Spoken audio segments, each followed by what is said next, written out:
Yo hi guys, 11th standard book keeping and accountancy मध्ये हमने accounting standard start किया था। यस और नो? सर, हमने अकाउंटिंग स्टैंडर्ड स्टार्ट किया था बेटा। क्लियर? आपको अगर याद आ रहा होगा तो मैंने क्या बोला था? Accounting standards are the written policy document issued by ICAI, institute of chartered accountant of India, है ना। लेकिन उसके बाद हमने ये भी एक चीज़ देखा था, ड्यू टू ग्लोबलाइजेशन दुनिया बहुत छोटी हो रही है। भारत में जो कंपनीज़ है वो सिर्फ ना कि भारत में बल्कि भारत के बाहर भी काम कर रही है। यस और नो?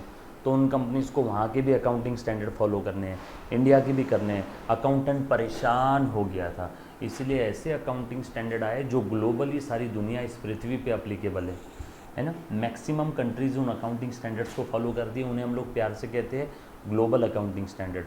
और ग्लोबल अकाउंटिंग स्टैंडर्ड के नाम पे हमारे पास क्या है? IFRS, international financial reporting standard. Don't worry, आपको IFRS नहीं पढ़ना है पूरा, बस इतना ही थ्योरी देखना था।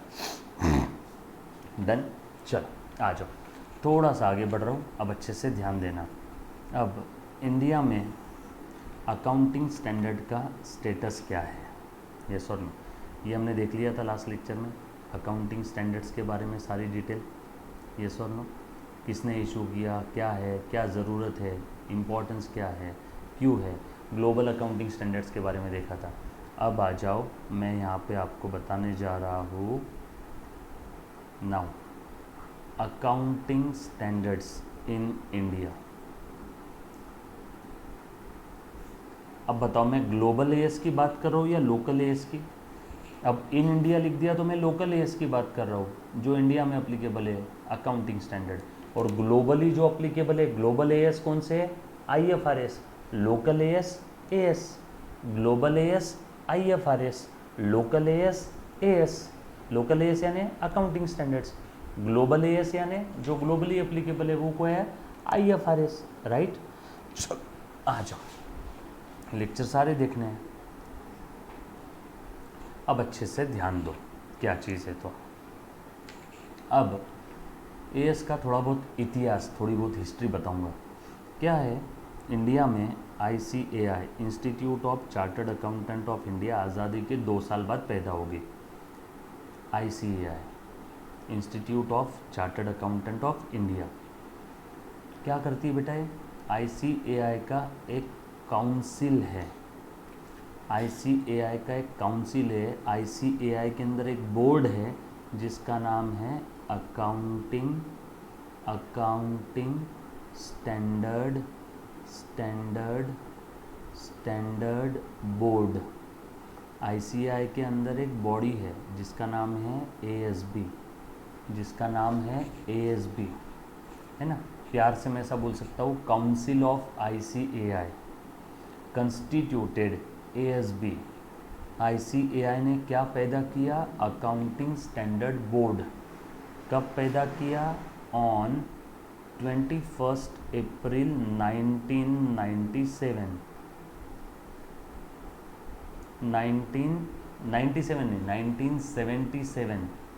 1977। 21 अप्रैल को ICAI ने एक बॉडी पैदा की, अकाउंटिंग स्टैंडर्ड बोर्ड, जो कि ICAI के अंदर काम करती है। अब ASB क्या करता है? ASB जगह जगह जाके ढूंढता है, पता लगाओ दया, पता लगाओ ऐसे कौन कौन से एरियाज़ है जहाँ पे अकाउंटिंग स्टैंडर्ड की ज़रूरत है। सो ASB क्या करता है? ASB identifies the areas where need of accounting standard arise। ASB क्या करता है? ऐसे एरियाज़ का पता लगाता है जहाँ पे अकाउंटिंग स्टैंडर्ड की ज़रूरत है। सर एरिया मतलब यहाँ पे सिटी स्टेट की बात कर रहे हैं क्या? कोल्हापुर, सातारा, सांगली, नागपुर, मुंबई? नो। जैसे इन्वेंट्री वैल्यूएशन, स्टॉक, माल का वैल्यूएशन हर कोई अपने अपने फ़ायदे के लिए अपने अपने हिसाब से अलग अलग तरीके से कर रहा था। ASB ने क्या बोला? रुको, माल का वैल्यूएशन आज के बाद हम बोलेंगे वैसे करना है। अब सब ने पूछा आप कैसे बोलोगे? तो ASB ने बोला मैं एक अकाउंटिंग स्टैंडर्ड पैदा कर रहा हूँ, जिसका नाम है accounting standard number 2, inventory valuation.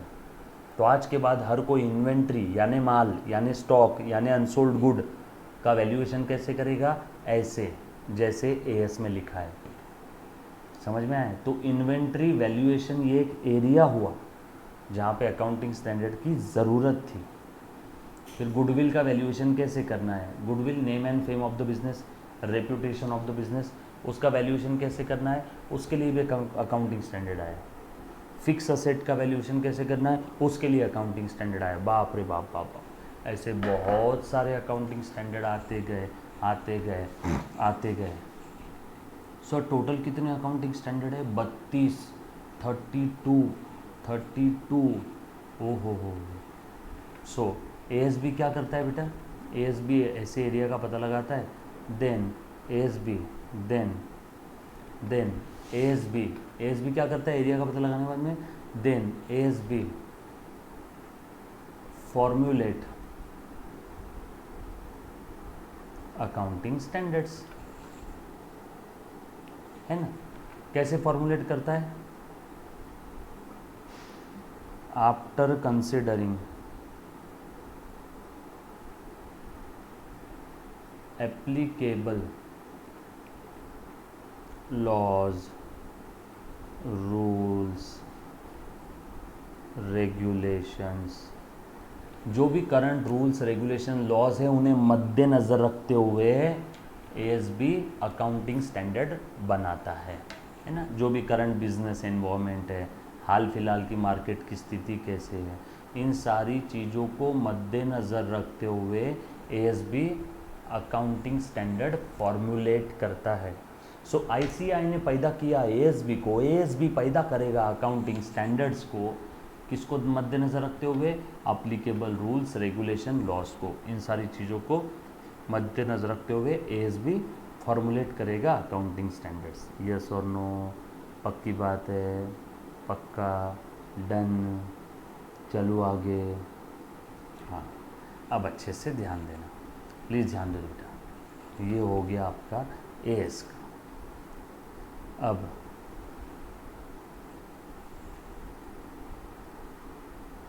Global accounting standards में क्या है, सारी दुनिया किसे फॉलो करती है, आईएफआरएस को। International financial reporting standards are the global accounting standard, जिसे सारी दुनिया फॉलो करती है। लेकिन रुको, हम भारत वालों की तो नाक कट जाएगी ना, एज इट इज़ आईएफआरएस को फॉलो कर लेंगे तो हमने क्या किया, हमने आईएफआरएस का नाम बदल दिया, हमने आईएफआरएस को कॉपी पेस्ट किया और इंडिया के बिजनेस एनवायरनमेंट के हिसाब से थोड़े से चेंजेस किए, 2 से 3%। हमने आईएफआरएस को एज इट इज़ फॉलो नहीं किया, हमने उसमें थोड़े से चेंजेस किए, 2 से 3%। क्या चेंजेस किए वो आपको है नहीं, ना ही आपको एएस है ना ही आपको आईएफआरएस है, बस इंट्रोडक्शन है। हमने थोड़े से चेंजेस किए, जब आप आगे जाके चार्टर्ड अकाउंटेंसी कोर्स करोगे तब आएंगे आपको। हमने उसमें थोड़े से चेंजेस किए। सो इंडिया ने क्या किया, आईएफआरएस को कन्वर्ज्ड आईएफआरएस फॉलोड बाय इंडिया, और इस कन्वर्ज्ड आईएफआरएस को हम लोग क्या बोलते हैं, हम इंडिया वाले, we called them Ind AS. ओ हो, मतलब सारी दुनिया वालों के लिए ग्लोबल एएस क्या है, आईएफआरएस। हम इंडिया वालों के लिए ग्लोबल एएस क्या है, इंड एएस। सारी दुनिया वालों के लिए ग्लोबल एएस क्या है, आईएफआरएस। और हमने आईएफआरएस को कन्वर्ज्ड किया और हम उसे क्या कहते हैं, Ind AS. That's it, game over. Simple है, पक्का। लिख लिया है सभी ने, लिखो फटाफट से।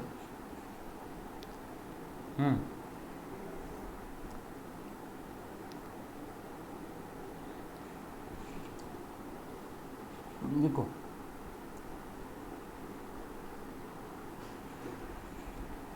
डन।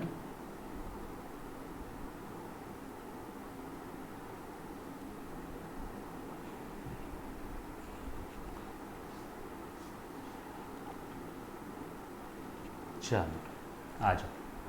अब मैं फिर से लोकल एएस की बात कर रहा हूँ, लोकल जो सिर्फ इंडिया के लिए अप्लीकेबल है। अब लोकल एएस में कौन कौन से एएस हैं? इशूड टिल डेट 32, आपकी किताबों में टेक्स्ट बुक में 31 दिया हुआ है, लेकिन इशूड टिल डेट है 32। इसमें से कुछ कैंसिल हो गए, लेकिन इशूड टिल डेट है 32। यस और नो? सर कौन से सारे 32 के नाम याद रखने हैं क्या? नो, कुछ कुछ के नाम बताता हूँ। AS1, AS2, AS3, AS6, कुछ कुछ के नाम बताता हूँ, कुछ कुछ के नाम बता देता हूँ। AS6, AS8, AS9, AS9, AS10,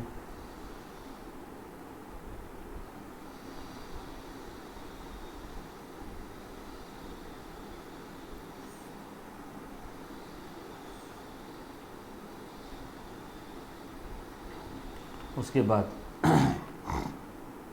AS12, AS13, AS22, कुछ कुछ के नाम बता दिए मैंने आपको। अब अच्छे से ध्यान देना क्या क्या नाम है। सर ये नाम याद करने इतने जो लिखे आपने, 1 2 3 4 5 6 7 8 9 10, ये 10 स्टैंडर्ड मैंने लिखे हैं। इनके नाम याद रखने पड़ेंगे। हाँ, नाम याद रखने पड़ेंगे। सर अकाउंटिंग स्टैंडर्ड्स में क्या होता है? अकाउंटिंग स्टैंडर्ड्स में आपको फ्रेमवर्क, रूल्स, रेगुलेशन दिया रहेगा। A accountant soon, financial statement में अगर ये आइटम आता है तो उसका ट्रीटमेंट ऐसे करना है। अकाउंटिंग स्टैंडर्ड अकाउंटेंट को गाइड करते हैं कोई पर्टिकुलर आइटम का ट्रीटमेंट कैसे देना है। अकाउंटिंग स्टैंडर्ड्स अकाउंटेंट को गाइड करते हैं। अकाउंटिंग स्टैंडर्ड्स अकाउंटेंट को गाइड करते हैं। अकाउंटिंग स्टैंडर्ड्स अकाउंटेंट को गाइड करते हैं किसमें? In the preparation and presentation of financial statement. Sir financial statement क्या है? Final account. Sir final account क्या है? आगे एक टॉपिक आएगा जिसका नाम है फाइनल अकाउंट, तब देखेंगे। क्लियर? सर ये नाम याद करना पड़ेगा हमें। हाँ सर नाम तो लिखो, लिखता हूँ। नाम लिखने का भी एक अलग तरीका है, बताता हूँ। सबसे पहले जब लड़का लड़की एक दूसरे से मिलते हैं, सबसे पहले जब लड़का लड़की एक दूसरे से मिलते हैं, ये लड़का है, ये लड़की है, तो एक दूसरे को क्या देते हैं? डिस्क्लोजर। पहली मुलाकात में लड़का लड़की जिनकी शादी होने वाली है आपस में, शादी के लिए एक दूसरे से मिले, तो पहली मुलाकात में पहली मुलाकात में एक दूसरे को क्या देते हैं? डिस्क्लोजर। तो पहले वाले स्टैंडर्ड का नाम है disclosure of accounting policies. Illogical है, फिर भी लॉजिकल है। नाम याद करने के लिए मैं नए नए तरीके, कहानियाँ बताने वाला हूँ। Disclosure of accounting policies, yes और नो? सो AS1 का नाम क्या है? Disclosure of accounting policy. AS1 number भी याद रखना है, नाम भी याद रखना है, नंबर भी याद रखना है, नाम भी याद रखना है। AS1 disclosure of accounting policy. AS2 2 number का क्या होता है? माल। 2 नंबर का क्या होता है? माल। आपने देखा होगा ना काफ़ी सारी मूवी में, 2 नंबर का माल पकड़ा गया, 2 नंबर का माल पकड़ा गया, 2 नंबर का माल ट्रक में लेके गए। तो 2 नंबर का क्या है? माल। तो इसका नाम है माल। Stock, inventory. माल को हम लोग क्या बोलते हैं? इन्वेंट्री। इन्वेंट्री वैल्यूएशन, या फिर ऐसा लिख लो valuation of inventory, valuation of inventory.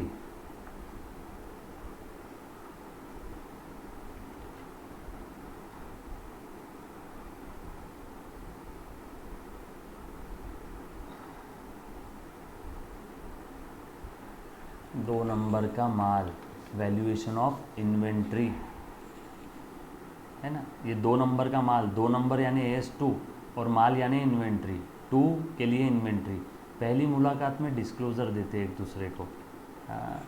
AS3 3 कितने वर्ड है इसमें? 3 वर्ड है। कैश फ्लो स्टेटमेंट कितने वर्ड है? 1 कैश फ्लो स्टेटमेंट। इलॉजिकल है फिर भी लॉजिकल है, नाम याद रखने के लिए मैं बता रहा हूँ। Cash flow statement. Sir cash flow statement क्या है? कौन से धंधे में कौन से एक्टिविटी से कितना कैश आया, कौन से धंधे में कौन सी एक्टिविटी की वजह से कितना कैश गया। सो हमारे धंधे की हमने सारी कैश की इनफ्लो और आउटफ्लो, इनफ्लो और आउटफ्लो को एक्टिविटी वाइज बाइफरकेट किया है। किसमें? कैश फ्लो स्टेटमेंट में। सर हमें अंदर का नाम या अंदर की चीज़ें याद रखना है क्या? नो, सिर्फ नाम याद रखना है। सो कैश फ्लो स्टेटमेंट क्या करता है बेटा? आपको बताता है कि आपके बिजनेस में कौन से एक्टिविटी की वजह से कितना कैश बैंक का इनफ्लो है और कितना आउटफ्लो है। यस और नो? क्लियर? चल A6 के लिए कोई लॉजिक नहीं है, आप याद रख सकते हो। डिप्रिसिएशन। सर डिप्रिसिएशन क्या है? इसके ऊपर आगे पूरा टॉपिक आएगा। डिप्रिसिएशन घसारा। मैं जब भी मेरी ऑर्गेनाइजेशन में कोई एसेट यूज़ करता हूँ, फिक्स एसेट यूज़ करता हूँ, तो उस फिक्स एसेट को यूज़ कर करके उसकी जो वैल्यू कम हो जाती है, तो जितने से वैल्यू कम हो गई उसे बोलते हैं डिप्रिसिएशन। कार ख़रीदा था 10 लाख की एक साल पहले, आज उसकी बुक्स ऑफ अकाउंट में वैल्यू बची 9 लाख, तो 1 लाख से वैल्यू कम हो गई, वो 1 लाख है डिप्रिसिएशन।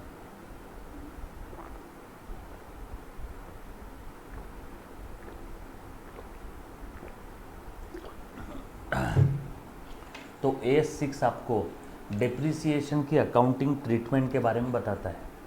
A6 आपको डिप्रिसिएशन के अकाउंटिंग ट्रीटमेंट के बारे में आपको बताता है कि कैसे ट्रीटमेंट करना है। सो A6 आपको क्या बताता है? डिप्रिसिएशन का अकाउंटिंग ट्रीटमेंट कैसे रहेगा, बरोबर है। बट A6 अब आप एक्चुअल में नहीं है। A6 ख़त्म हो गया, अबोलिश हो गया, निकाल दिया, विड्रॉल हो गया। AS8 अकाउंटिंग फॉर, AS8 भी निकल गया है। Accounting for research and development, accounting for research and development. अब ये रिसर्च मतलब क्या रहता है? साइंटिस्ट लोग एक ही जगह घूमते रहते एक ही जगह। देखो कौन सा नंबर दिख रहा है आपको? 8 है क्या है? इसीलिए 8 है ना। याद रह पाएगा क्या? पहली मुलाकात में एक दूसरे को डिस्क्लोजर देते हैं। ये स्टैंडर्ड कहता है, हे अकाउंटेंट सुन, तू जब फाइनेंशियल स्टेटमेंट बनाएगा ना, तो फिनेंशियल स्टेटमेंट में तूने जो जो पॉलिसी यूज़ किया बनाने के लिए, वो सारी पॉलिसी चुपचाप से डिस्क्लोज कर। सर डिस्क्लोज करके क्या हो जाएगा? ताकि फिनेंशियल स्टेटमेंट जो भी पढ़ेगा उसे आसानी से समझ में आ जाए।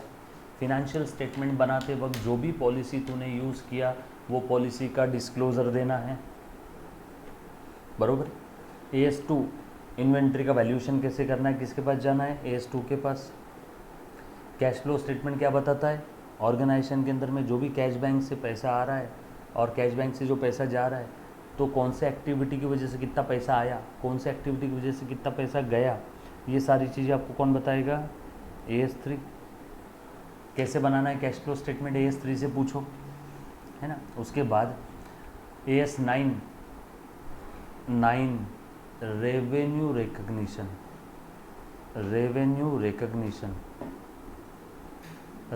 रिकग्निशन। ऑर्गेनाइजेशन जब रेवेन्यू अर्न करती है तो उसे कैसे रिकग्नाइज करना है? AS9 बताएगा। ऑर्गेनाइजेशन जब रेवेन्यू अर्न करती है, रेवेन्यू इनकम, तो उसे कैसे रिकग्नाइज करना है, उसकी ट्रीटमेंट कैसी रहेगी, ये कौन बताएगा? AS9। ये कौन बताएगा? AS9। ये बात समझ आई सभी को? पक्की बात। नाम नंबर याद रखना है। AS10 भारतीय क्रिकेट टीम की सबसे इम्पोर्टेंट असेट कौन है? सचिन तेंदुलकर। उसकी टी शर्ट का नंबर क्या है? 10, और वो क्या है? इम्पोर्टेंट असेट है। तो AS10 accounting for fix asset. AS10 accounting for fix asset. AS10 accounting for fix asset. Accounting for fix asset. Tendulkar भारतीय क्रिकेट टीम के लिए फिक्स एसेट है कि नहीं? यस और नो। उसके बाद AS12 सरकार से पंगा लोगे तो 12 के भाव में जाओगे। सरकार गवर्नमेंट, यहाँ पे आ जाएगा accounting for government grant, accounting for government grant. उसके बाद AS13 accounting for investment,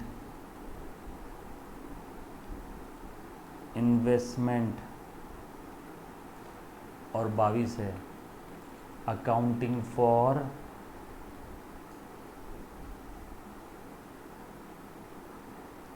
taxes on income. बस इतने ऐसे, इन सभी के नाम आपको याद रखना है। AS1 क्या है बोलो फटाफट से, आंखों में आंखें डाल के देख के बोलो। AS1 लड़का लड़की पहली बार मिलते एक दूसरे को देते डिस्क्लोजर। तो AS1 कहता है, हे अकाउंटेंट सुन, तूने फिनेंशियल स्टेटमेंट बनाते वक्त जो जो अकाउंटिंग पॉलिसी यूज़ किया उन सभी का तू क्या दे, डिस्क्लोजर। डिस्क्लोजर कहाँ देना है? At the foot note of balance sheet. Balance sheet क्या होती है? फाइनल अकाउंट में देखेंगे। फाइनल अकाउंट कब आएगा? अगला टॉपिक, आगे नहीं, अगला नहीं, बहुत टाइम है, लास्ट टॉपिक है। AS2 इन्वेंट्री वैल्यूएशन के बारे में बात करता है। AS3 कैश फ्लो स्टेटमेंट कैसे बनाना है वो बताएगा। AS6 depreciation accounting. AS8 accounting for research and development. AS9 revenue recognition. 10 accounting for fixed asset. 12 government grant.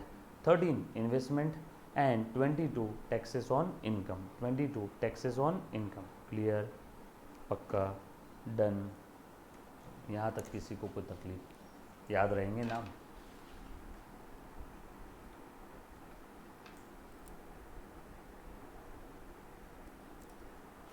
नाम याद रहेगा सभी को? पक्का? डन? चलो अब कुछ इम्पोर्टेंट टर्म है।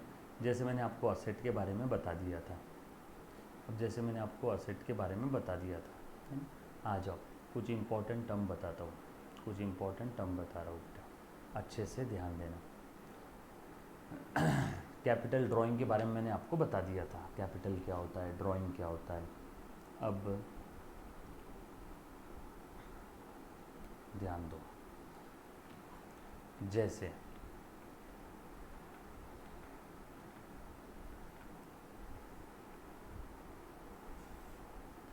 हेडिंग दे दो, फ्यू इम्पॉर्टेंट टर्म्स। जैसे मैं अगर बात करूं तो सबसे पहले सॉल्वेंट वर्सेस इनसॉल्वेंट। सॉल्वेंट क्या होता है बेटा? सॉल्वेंट, सॉल्वेंट ये वो पर्सन है जिसकी एसेट्स ज़्यादा है उसके लाइबिलिटीज से। मतलब लोगों को देना है समझ लो 70 रुपये और उसके पास असेट है 100 रुपये की, मतलब वो पर्सन सॉल्वेंट है, मतलब वो पर्सन सॉल्वेंट है, मतलब वो पर्सन सॉल्वेंट है। इनसॉल्वेंट, इनसॉल्वेंट ये वो पर्सन है जिसकी एसेट कम है एज़ कंपेयर टू लाइबिलिटी। नादार, बैंकरप्ट, दीवालखोर। एसेट है समझ लो 70 रुपये की, लाइबिलिटी है 100 रुपये की, एसेट कम है। अब ज़रूरी, अब अटकना मत 70 और 100 ही रहेगा कि हर बार, नो, बरोबर है। लाइबिलिटीज़ ज़्यादा है, एसेट कम है, इनसॉल्वेंट। एसेट ज़्यादा है, लाइबिलिटीज़ कम है, सॉल्वेंट। आप क्या बनना पसंद करोगे, सॉल्वेंट या इनसॉल्वेंट? आप क्या बनना पसंद करोगे, सॉल्वेंट या insolvent? Very good, solvent. Clear? Very good, होशियार है रे मुल्ला। अच्छे से ध्यान देना बेटा, सारी बेसिक टर्म्स जो जो इम्पोर्टेंट है वो बता रहा हूँ, बराबर। उसके बाद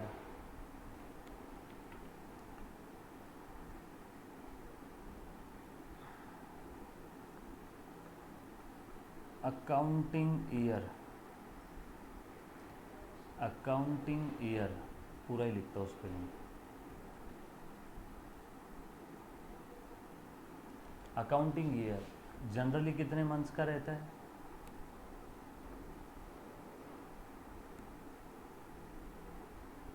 ट्वेल्व मंथ्स का। जनरली कितने मंथ का रहता है? 12 मंथ का है। यस और no?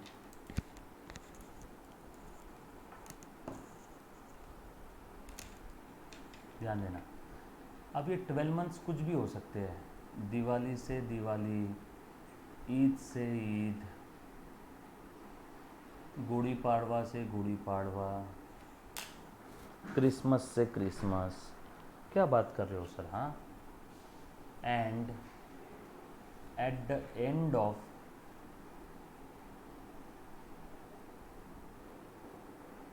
accounting year we prepare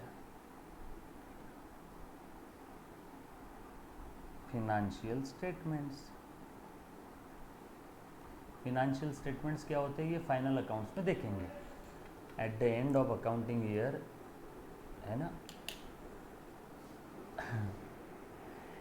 कब बनाते हैं? At the end of accounting year. Financial statement कब बनाते हैं? At the end of accounting year. बरोबर। अब काफ़ी बार ऐसा दिया रहता है, अगर मैं बात करूँ, प्लीज़ ध्यान देना, इनकम टैक्स पर्पस के लिए अगर मैं बात करूँ, इफ़ इनकम टैक्स डिपार्टमेंट वाले आपकी इनकम के ऊपर इनकम टैक्स लेते हैं, तो इनकम टैक्स पर्पस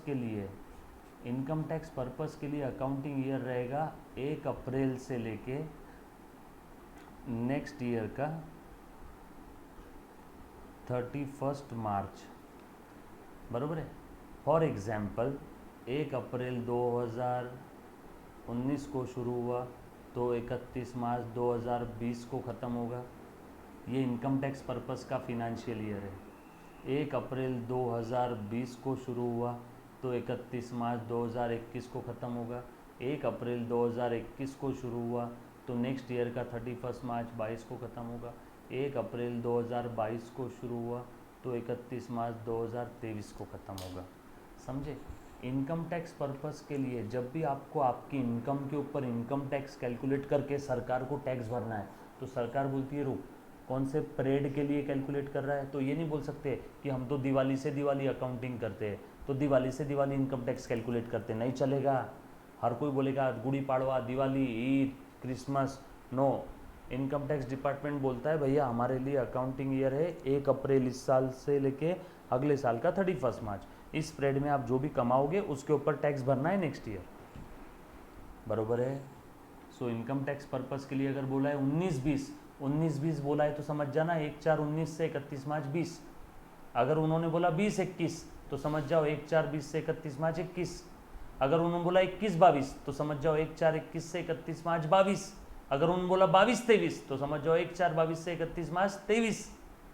समझे? बुझे? क्या बोल रहे हैं हम? यस और नो? यहाँ तक किसी को कोई डाउट है तो पूछो, एनीबडी। चल,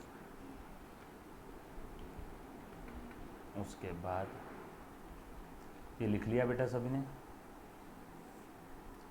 नेक्स्ट, अच्छे से ध्यान देना।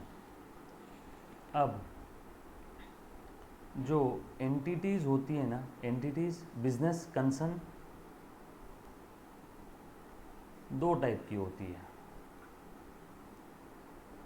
ना? प्रॉफिट मेकिंग और नॉन प्रॉफिट मेकिंग। ट्रेडिंग और एनपीओ मतलब not for profit organization. Sir ऐसी कौन होती है जो प्रॉफिट अर्न करना ऑब्जेक्टिव ही नहीं है उनका? एनपीओ में मंदिर, मस्जिद, church, school, college, club house, hospital, trust, काफ़ी सारे होते हैं ना जिनका ऑब्जेक्टिव प्रॉफिट अर्न करना नहीं है, यस और नो? ये बात समझ आई सभी को? पक्की बात, क्लियर, चलो आगे। हाँ, जिनका ऑब्जेक्टिव प्रॉफिट अर्न करना नहीं है वो सब कहाँ पे आ जाएंगे, एनपीओ में। और ट्रेडिंग मतलब जिनका ऑब्जेक्टिव है प्रॉफिट अर्न करना, ट्रेडिंग मतलब जिनका ऑब्जेक्टिव क्या है, प्रॉफिट अर्न करना। ऑब्जेक्ट, जैसे किराना दुकान है, कंपनी है, पार्टनरशिप फर्म है, काफ़ी सारी ऐसी ऑर्गेनाइजेशन है जिनका ऑब्जेक्ट क्या है, प्रॉफिट अर्निंग। इनका ऑब्जेक्ट क्या है, नॉट टू अर्न प्रॉफिट। इनका ऑब्जेक्टिव प्रॉफिट अर्न करना नहीं है, इनका ऑब्जेक्टिव समाज सेवा है, सर्विसेज देना है सोसाइटी को, समाज सेवा करना है, सर्विसेज देना है। उसके बाद नेक्स्ट टर्म है गुडविल। गुडविल क्या होता है रे बेटा, गुडविल क्या होता है, बताओ मुझे। गुडविल, गुडविल, गुडविल क्या होता है, anybody? Name and fame of the business. Name, fame और रेप्यूटेशन ऑफ द बिजनेस। आपके सामने दो प्रकार के बिस्किट, एक पार्ले जी और एक है, समझ लो कोई तो डायमंड बिस्किट। दोनों का प्राइस सेम है, कंटेंट सेम है, सब कुछ सेम है, आप क्या खरीदोगे, पार्ले जी। भैया इसका गुडविल है, अच्छा है, यस और नो। सो गुडविल क्या है, नेम, फेम और reputation of the business. Goodwill ये इंटेंजिबल है, किसी बिजनेस का नाम, फेम, रेपुटेशन इसी आंखों से दिखती है क्या, टच कर सकते हैं क्या, नो। इंटेंजिबल है, देख नहीं सकते, छू नहीं सकते, इंटेंजिबल है, बट असेट है। ऑर्गेनाइजेशन की सबसे महंगी असेट गुडविल होती है, इंटेंजिबल असेट है। उसे पैसों में मेजर कर सकते हैं क्या, हाँ। कैसे मेजर करते हैं बताऊंगा आगे, अभी नहीं है। उसे पैसों में मेजर कर सकते हैं क्या, हाँ, बराबर है क्या। सर गुडविल से क्या होता है, गुडविल से एक्स्ट्रा प्रॉफिट अर्न होता है बेटा, extra profit earning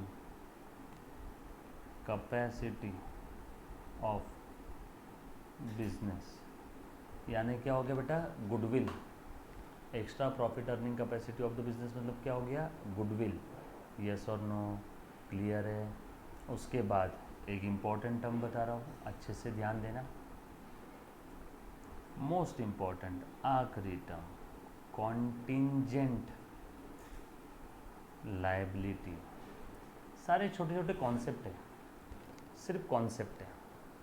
last term, then ये टॉपिक ख़त्म। एटलीस्ट हमने कॉन्सेप्ट, थ्योरी वेरी सब पढ़ लिया, फिर इस टॉपिक की एक्सरसाइज रहेगी, बट पढ़ाने का सारा किस्सा ख़त्म हो जाएगा, है ना। बहुत बोरिंग टॉपिक था, भयंकर, बट क्या करें, देखना ज़रूरी है ना। यस और नो, नंबर मिलेंगे हमें इसके। चल एक्सरसाइज सॉल्व करेंगे हम लोग नेक्स्ट लेक्चर में इसका। हाँ, कॉन्टिंजेंट लायबिलिटी मतलब ऐसी लायबिलिटी विच डिपेंड्स, जो डिपेंड करती है, डिपेंड्स ऑन हैपनिंग और नॉन हैपनिंग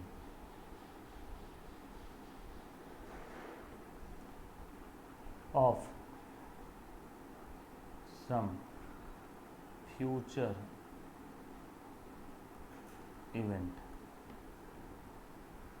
ऐसी लायबिलिटी जो डिपेंड करती है किसी फ्यूचर इवेंट पे। सुनना अब अच्छे से, क्या है वापस बता रहा हूँ, आ जाओ।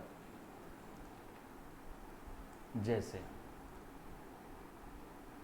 यहाँ पे एक बच्चा है हमारे साथ, दर्शन।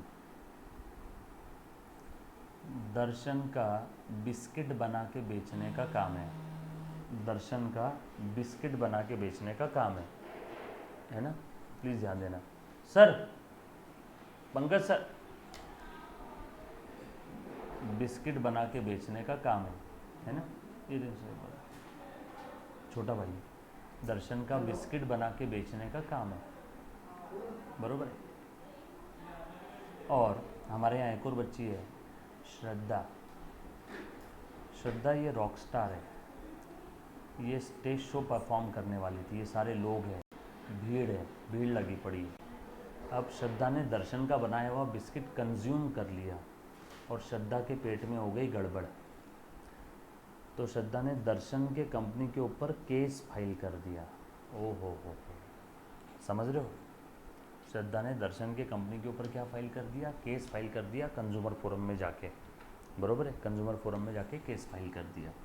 तो अब क्या हुआ, अब अगर श्रद्धा केस जीत जाती है, अगर ये साबित हो गया कि श्रद्धा के पेट में जो गड़बड़ हुई है वो दर्शन के बिस्किट की वजह से हुई है और इसकी वजह से श्रद्धा स्टेज शो नहीं कर पाई, इसकी वजह से श्रद्धा का 1,00,000 रुपए का नुकसान हो गया, तो अगर अब श्रद्धा केस जीत जाती है तो दर्शन को ये पैसा देना पड़ेगा। If Shraddha won the case,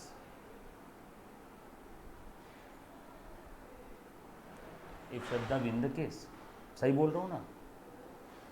अगर श्रद्धा केस जीत जाती है तो दर्शन को पैसा देना पड़ेगा, और श्रद्धा अगर केस नहीं जीतती है तो नहीं देना पड़ेगा। If Shraddha lose the case, तो देने की ज़रूरत नहीं है। तो दर्शन की ये जो लाइबिलिटी है, इस लाइबिलिटी को बोलेंगे कॉन्टिंजेंट लाइबिलिटी। ऐसी लाइबिलिटी जो डिपेंड है किसी फ्यूचर इवेंट पे, और इस एग्जाम्पल में वो फ्यूचर इवेंट क्या है? श्रद्धा का केस जीतना या नहीं जीतना।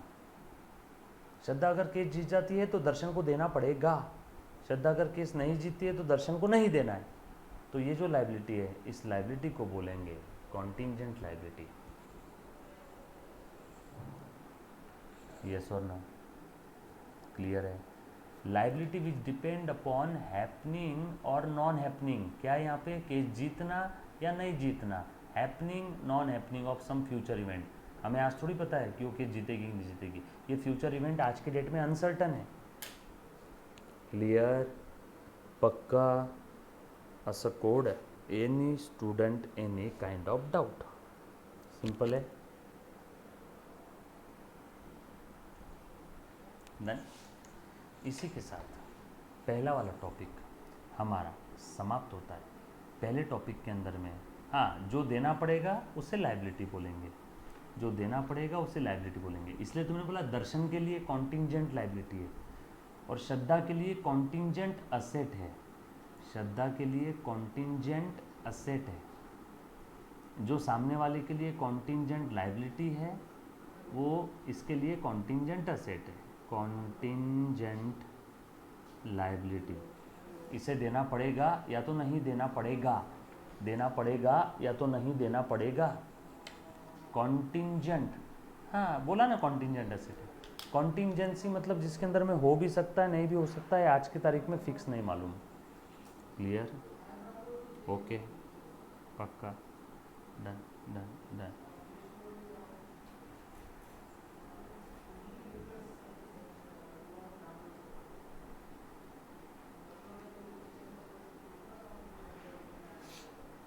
ओके, अच्छा पहले चैप्टर में हमने जो बेसिक देखा है एंट्रीज का, डेबिट क्रेडिट का, डोंट वरी वो वापस आगे के टॉपिक में आएगा। काफ़ी जगह ऐसी टर्म है financial statement, final account, balance sheet, ये आगे के टॉपिक में आएगी, घबराना मत, मैं हूँ। नेक्स्ट लेक्चर में इसकी एक्सरसाइज करेंगे। Thank you very much, love you all, take care, bye bye.